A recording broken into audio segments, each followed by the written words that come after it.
Cerca Teleeuropa sul tuo Play Store o Apple Store e scarica la nostra app. La protesta degli agricoltori a Catanzaro chiedono interventi urgenti per risolvere il problema cinghiali. Gli ungulati distruggono le coltivazioni causando danni ingenti. Vediamo. I cinghiali per molti agricoltori sono ormai diventati un vero e proprio incubo. Sono diverse le zone della Calabria dove non è difficile notare ungulati a spasso per le vie del paese, con rischio per l'incolumità delle persone. Spesso i cinghiali distruggono orti, giardini, campi coltivati e così gli agricoltori chiedono l'intervento della Regione affinché pianifichi un serio intervento per la soluzione del problema. Questa mattina la protesta a Catanzaro del Comitato Contenimento del Cinghiale e Tutela del Territorio. Già in Calabria l'agricoltura già di per sé, diciamo così, è uno sforzo enorme mantenere i terreni. A questo si è aggravata questo soprannumero di ungulati perché sono in soprannumero. Noi chiediamo la prima cosa, per poter iniziare un discorso serio, è il censimento che non è mai avvenuto. Noi gli abbiamo detto pure che in Umbria stanno lavorando con i droni.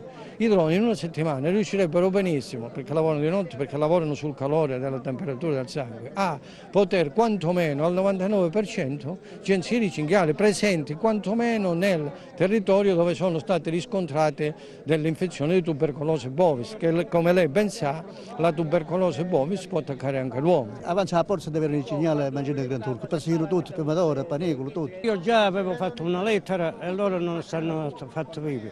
C'ho un vigneto come si chiama, ad Argusto, abbiamo un bandugno mutaggio.